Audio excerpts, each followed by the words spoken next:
Hi everyone, welcome back to my channel. I'm Stella Aquino, half French, half Filipina. Mabuhay. So 2 years ago, I moved from London to the Philippines, now based in Cebu, actually between Cebu and Siargao. So if you're a foreigner looking to acquire property in the Philippines, this video is for you. I'm going to go over the main points that you need to look out for if you want to buy properties, focusing on condos in the Philippines. So I've been in real estate for 10 years, let's say, as I've acquired myself my first property over 10 years ago in Manila. And I also worked as a senior sales manager at Federal Land last year. And I've helped sell properties to many of my friends and contacts as well for the last 10 years. This comes from real experience. Location, location, location.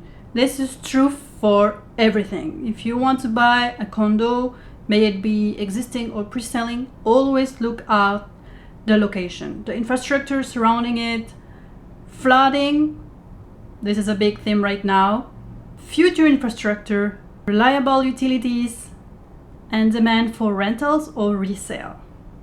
So first, ask yourself, is this for personal use or for investment? And from there, you can see if the location is right for you. One thing to note though, if you're sold a project which is in a future hype location, that cannot exist. If someone says this is the future BGC, this is the future Makati, this is the future IT park, I'm sorry to tell you, even if these locations are going to be similar, they are not going to be the new BGC or the new IT park. Have you ever bought a property in Paris and bought it in an hour from Paris and someone said this is the future Paris, this is the future London? Or let's take it more granularly, if you're going to buy a property in London, say Mayfair, no one's going to tell you this is the new Mayfair. There's only one Mayfair, right? So you see my point. So location, you need to look at future infrastructure plans, and when you visit or when you have a property in mind, check the surroundings and always know that even if the view is sold, make sure that there's not going to be another development that's going to be built in front, because you might have bought a sea view or a mountain view. Next thing you know, 2 years later, a new project is being built right in front of it. So make sure that you ask the developer or the broker about future developments surrounding that location. So in the Philippines, it's worth checking flood maps, future developments, and demand for rental if that is what you like. You can love the building, but if the location doesn't make sense, that will affect your dream. Number 2, reputable developer and accredited professional. So in the Philippines, there are a few reputable developers. I'm just going to name a few, but these are not those that I would personally recommend. I'm just letting you know what you have. You have Ayala, Alveo, Robinsons, Shang, Rockwell, and a lot of others. So you just make your research and you can look online. Some developers have bad rep, even if they're in good locations, and some developers are known for recurring issues. So just do a short list of the developer you want to deal with and go from there. Regarding the accredited professional, you have to know that in the Philippines, you have to be dealing with an accredited broker or an accredited real estate salesperson who works under a broker. And sometimes you may have someone who's neither of these, who is a marketing partner, who will be under a real estate salesperson or a broker. So these will have a PRC number. So the PRC is the regulatory body in the Philippines. I'm going to put it here, PRC, and anyone who's licensed has this number. And know that every year you have to take a course and you have some credits to fulfill for the real estate salesperson. The broker is a whole other story. So working with the right people protects you from scams and bad surprises further down the line. So always make sure that you're working with either the developer directly, which that's the best way to be sure that that person is actually under the developer, or a licensed broker or accredited real estate salesperson. Third point, the payment terms. So a lot of condos on pre-selling they offer what they call low down payment. So you have a low down payment which is spread over 60 months, and you're thinking this is amazing, only 14,000 pesos every month. Well, after the 60 months you will have a bigger balance, and usually at a time that has to be paid in one go, so either cash or bank loan. Now, if you're a foreigner and you're based abroad, it might be difficult to get a bank loan in the Philippines.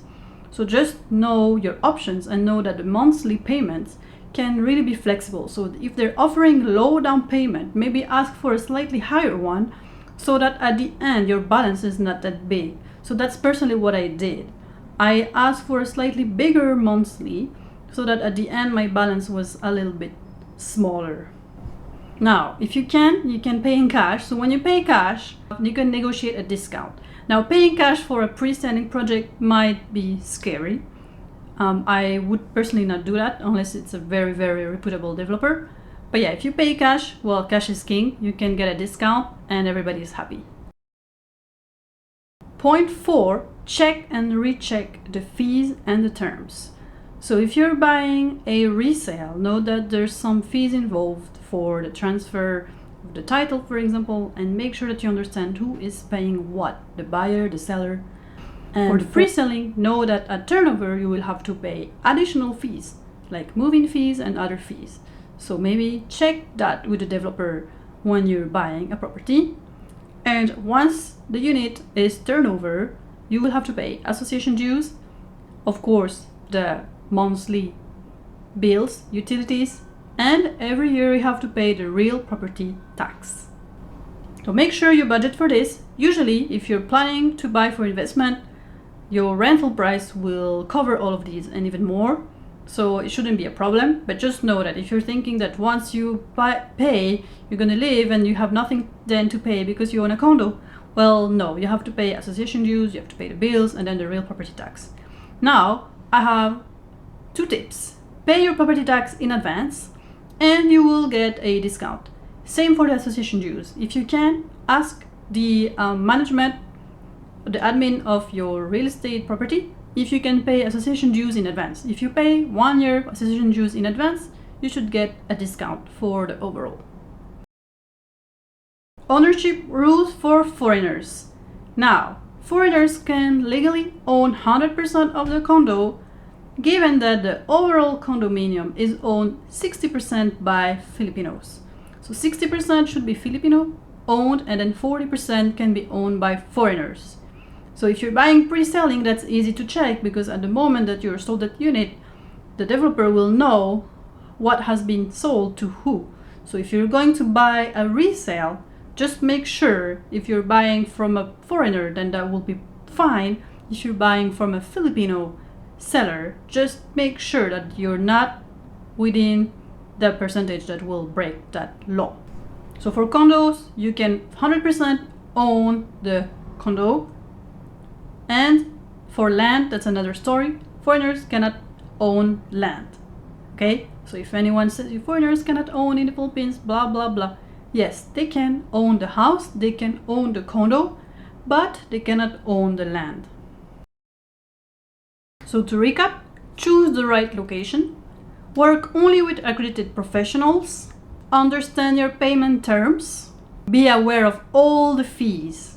Always double check ownership and developer background. So buying property in the Philippines can be a great investment and a great joy if you know what to look out for. If you need help or guidance, I'm happy to help you. Leave a comment down below or contact me directly through my email. I've been in real estate for years and I love helping others making smart investments in the Philippines. So if you're thinking to buy a condo in the Philippines and you're not sure about the developer or you're not sure of the location, let me know. I'll be happy to help as much as I can or refer you to someone that I know in the industry. That's it for today. If you want to buy property in the Philippines, it's easy if you keep those points in mind. As always, don't forget to like, comment and subscribe, and see you at the next one. Ingat! Hey, I got so much on my, yeah, I got so much on my